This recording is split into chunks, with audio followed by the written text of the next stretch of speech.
దేవుని నామానికి మహిమ కలుగును గాక. ప్రభునందు మాకు అత్యంత ప్రియమైనటువంటి దేవుని సంగమా, దేవుని బిడలారా, మన ప్రభు అయిన యేసుక్రీస్తు నామంలో మీ అందరికీ శుభాలు ప్రకటిస్తూ హృదయపూర్వకంగా వందనములు తెలియజేయుచున్నా. ఈరోజు నేను మీతో మాట్లాడేటువంటి టాపిక్ ఏమనగా, మన హృదయంలో పాపం ఉంటే దేవుడు మన మనవి వినడు. పరిశుద్ధ గ్రంథంలో నుండి కీర్తనలు 66 కీర్తన 18వ వచనంలో కీర్తనకారుడు రాసినటువంటి మాట, నా హృదయంలో నేను పాపమును లక్ష్యము చేసిన ఎడల ప్రభు నా మనవి వినకపోవును. హృదయంలో పాపం. మానవుని హృదయంలో ఏముంది అంటే పాపం ఉంది. మానవుని హృదయంలో పాప సంబంధమైనటువంటి జీవన విధానం ఉంది. ఈ పాప సంబంధమైనటువంటి జీవన విధానం కలిగి పశ్చాత్తాపం లేకుండా, పాప క్షమాపణ పొందకుండా మన ప్రార్థన దేవుడు వినాలి అంటే కష్టం. ఎందుకోసం అనగా, దేవుడు పరిశుద్ధుడు, పరిపూర్ణుడు, నీతిమంతుడు, పరిశుద్ధుడు. అయితే పశ్చాత్తాపంతో నీలో ఉన్నటువంటి పాపాన్ని తొలగించుకోవడం కోసం నువ్వు ప్రార్థిస్తే నీ ప్రార్థన ఆలకింపబడుతుంది. కానీ నీ హృదయంలో పాపం పెట్టుకొని నీవు పాపం చేస్తూ జీవన విధానం కలిగి ఉండి ఆధ్యాత్మికంగా ఎదగాలనుకుంటే కష్టం. అందుకోసం కీర్తనకారుడు చెప్పిన మాట, నా హృదయంలో నేను పాపమును లక్ష్యము చేసిన ఎడల దేవుడు నా మనవి వినకపోవును. వినడు ఆయన. ఎందుకు? లేఖనంలో అనేక మంది ప్రార్థనలు విన్నాడు కదా అని ఒకవేళ నీకు ప్రశ్న రావచ్చు. విన్నాడు.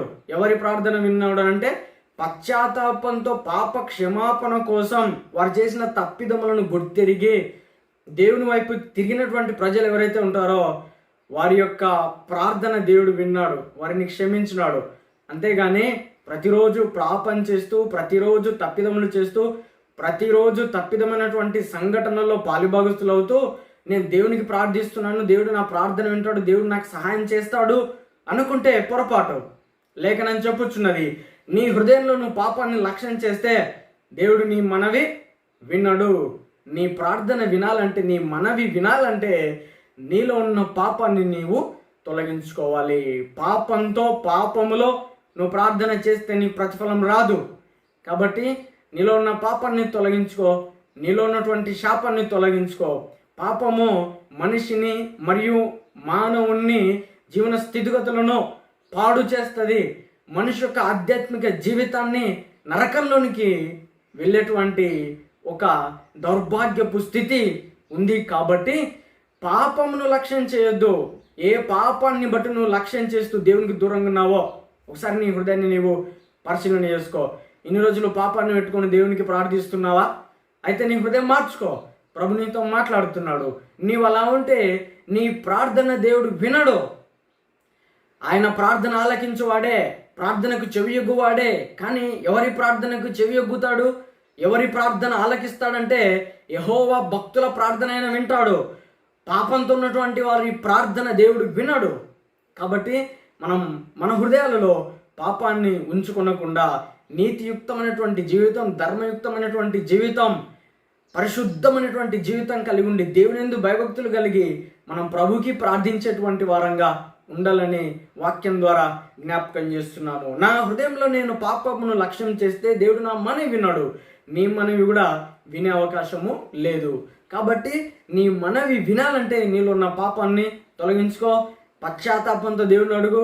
ఏ పాపాన్ని బట్టి దేవునికి దూరంగా ఉన్నావో ఆ పాపాన్ని నువ్వు క్షమాపణ వేడుకోవాలా. దేవుడు క్షమించుమని నువ్వు దేవుని వేడుకుంటే ఖచ్చితంగా నీ ప్రార్థన వింటాడు.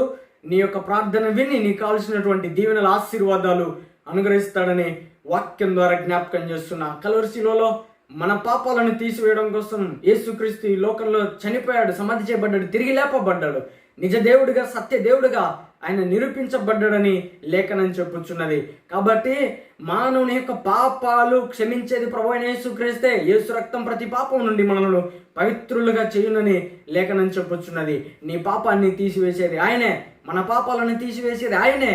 కాబట్టి మన పాపాలను తీసివేసుకొని మన ప్రార్థన ఆలకించేటువంటి ఆధ్యాత్మిక జీవితం కలిగి ఉండాలని వాక్యం ద్వారా జ్ఞాపకం చేస్తూ ఇంతటితో ఈ మాటలు ముగిస్తున్నా. Praise the Lord. హల్లెలూయా.